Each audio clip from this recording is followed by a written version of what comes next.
ইমান দিনে আমাৰ চৰকাৰৰ যেতিয়া কোনোবা এজন কৰ্মচাৰী মৃত্যু হয় গোটেই কম্পেনচনেট যেটো টকা অকল ঘৈণীয়েক গৰাকীয়ে পাইছে। এতিয়া আমি নতুনকৈ এটা ব্যৱস্থা কৰিব খুজিছো যে 20% বৃদ্ধ দেউতাক মাকে পাব, 80%হে ঘৈণীয়েক গৰাকীয়ে পাব। কাৰণ নহলে কেতিয়াবা মই দুখো দিব নোৱাৰো, বহুত যুৱক যুৱতী ডেকা বয়সতে কেতিয়াবা এক্সিডেন্ট আদিত মৃত্যু হয়। স্বাভাৱিকভাৱে ঘৈণীয়েক গৰাকীয়ে কৰবাত বিবাহ পাশত আবদ্ধ হয়, এইটো কোনো বেয়া কথা নহয়, আমি তাক ভাল বুলিয়ে কওঁ। কিন্তু যেতিয়া ছোৱালীজনী বেলেগ এটা পৰিয়ালত গুচি যায়, বৃদ্ধ দেউতাক মাকৰ, মৃত ল'ৰাজনৰ দেউতাক মাকৰ খুব কষ্ট হয়। আমি অসম চৰকাৰত কি কৰো, কম্পেনচনেট এপইণ্টমেণ্ট আমি বন্ধ কৰিছো।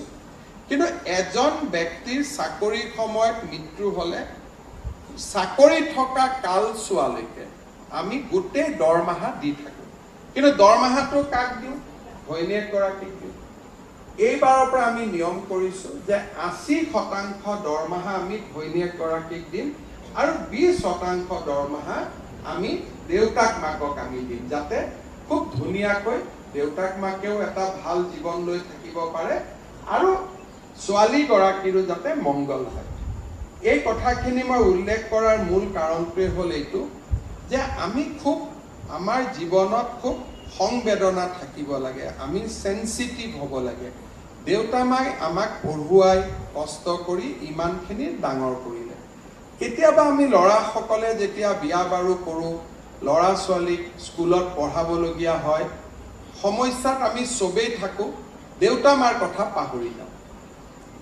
এইটো যাতে আমি অকণমান নিজক সদায় টিপি থাকোঁ আঙুলি দি, যে মোৰ দেউতা মাৰ প্ৰতি মোৰ দায়িত্বটো পালন কৰিছোঁ নে নাই। আৰু আমি সকলো ল'ৰাই যদি নিজৰ দেউতা মাৰ প্ৰতি দায়িত্ব পালন কৰোঁ, কোনো দেউতাক মাকে বৃদ্ধাশ্ৰমত থাকিব নালাগে। আজি আমি আমাৰ দায়িত্ব পালন নকৰোঁ কাৰণে দেউতা মা বৃদ্ধাশ্ৰমত থাকিব লাগে আৰু আইতাসকলক দেখিলে মনটো বেয়া হৈ যায়। সেইকাৰণে মই সকলো চৰকাৰী আজি যোগদান কৰা কৰ্মচাৰীসকলক, বিষয়াসকলক মই অনুৰোধ কৰিম যাতে আপোনালোকে জীৱনৰ প্ৰতিটো ক্ষণতে নিজৰ দেউতা মাই আমাক এই পৰ্যায়লৈকে লৈ আহিলে। মই জানো যে এগৰাকী ছোৱালীক নাৰ্ছ পঢ়াবৰ কাৰণে, ইঞ্জিনিয়াৰ পঢ়াবৰ কাৰণে দেউতাক মাকে কিমান কষ্ট কৰে। আপোনালোকে যাতে কোনো সময়তে দেউতাক মাক কষ্ট পাব নিদিয়ে। প্ৰথম সকলোৱে থাকে, লাহে লাহে বিয়া বাৰু হোৱাৰ পিছত, নিজৰ ল'ৰা ছোৱালী হোৱাৰ পিছত আমাৰ বিষয়বিলাক অলপ কমপ্লিকেটেড হৈ গৈ থাকে।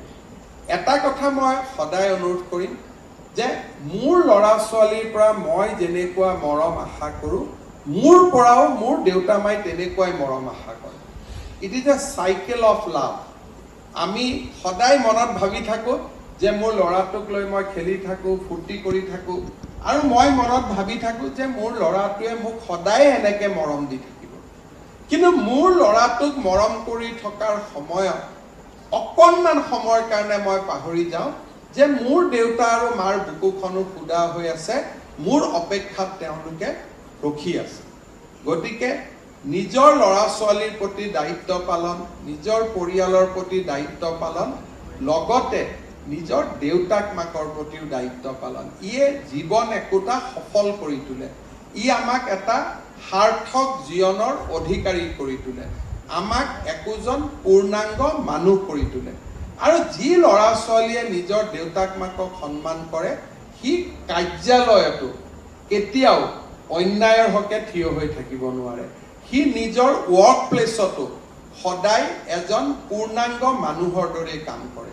মই পুনৰ এবাৰ আপোনালোকক অভিনন্দন জনাইছোঁ আৰু আপোনালোকৰ পিতৃ মাতৃক মই সেৱা জনাই মই মোৰ